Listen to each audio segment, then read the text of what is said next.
Hey, welcome to Studies in the Gospel of Mark here at the Berean Post. If you're returning, I just want to say thank you for coming back. My name is Dwayne, and as I've said many times, this is my journey. Not chasing stages, not trying to build a brand, just opening the Word and letting it hit like it did the first time. At the Berean Post, the goal is simple: test everything by Scripture, not by tradition or dogma. Today, we're in Mark chapter 1, and we're going to be taking a look at verses 16 to 20. This is the call of the first disciples, and if you think this is a sweet little Sunday school story, you haven't heard it the way his first followers did. Let's take a look at the text.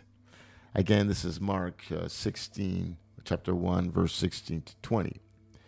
And as he, meaning Jesus, walked by the Sea of Galilee, he saw Simon and Andrew his brother casting a net into the sea, for they were fishermen. And Jesus said to them, "Follow me, and I will make you fishers of men."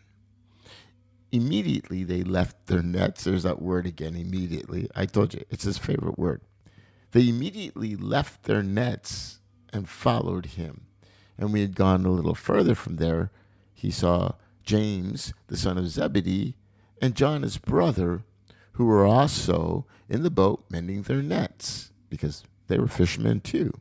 And immediately he called them, and they left their father Zebedee in the boat with the hired servants and went after him being Jesus. So let's paint the scene. Jesus is walking along the Sea of Galilee. He sees Simon and Andrew throwing nets. These guys are hardworking men. They're not looking for a Messiah. They're just trying to put food on the table, man.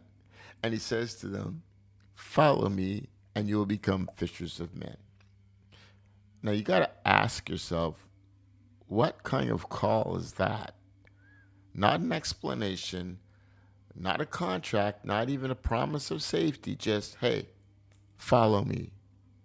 But the shock is they do it. It says immediately they leave their nets, and don't romanticize it. Nets weren't hobbies, they were survival. To drop them was to walk away from your job, your paycheck, your place in society.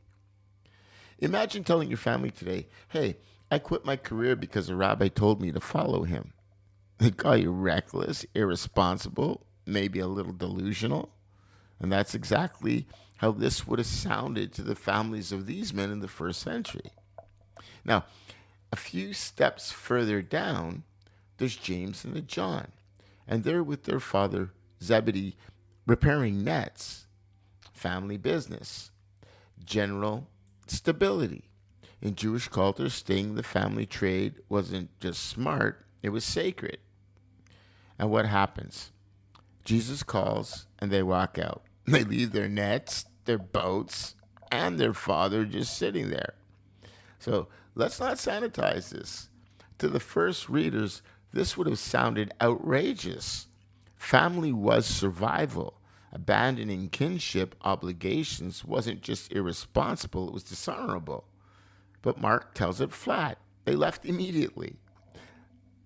So here's the point. Jesus doesn't start with a stage.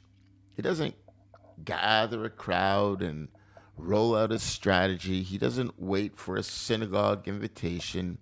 He interrupts ordinary men at work and demands everything. Let's be clear. Again, this is not the prosperity gospel. He doesn't say, "Follow me, and your boats will get bigger, your nets will overflow, and your families will thrive." No, he says, "Follow me, and I'll give you something harder, something riskier. I'll make you catch people." No help, no wealth, just risk, sacrifice, and a mission most of us would have run from. So here's the real gut punch. Most of us can't even leave our phones behind for an hour. But these men left their livelihoods, their families in seconds. See, we want discipleship that fits neatly into our calendars. It doesn't disrupt our careers, definitely doesn't upset our families, but Mark won't let us pretend.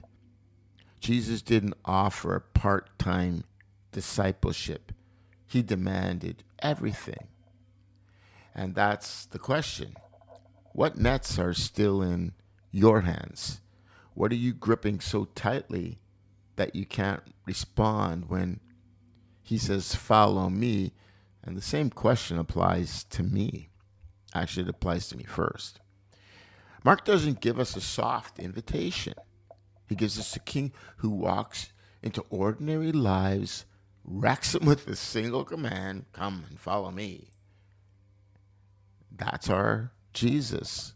That's who Mark presents to us as the King of Kings and the Son of God. Hey, thanks for joining me here at the Berean Post. And if this podcast touched you in any way, you enjoyed it in a way, do me a favor, please visit thebereanpost.ca. There you'll find more studies and you can sign up to keep following along. But don't just listen to me. Open up Mark 1 for yourself, test it, and be a Berean. Next time we'll step into Capernaum, where Jesus teaches with authority that shakes the synagogue and terrifies demons.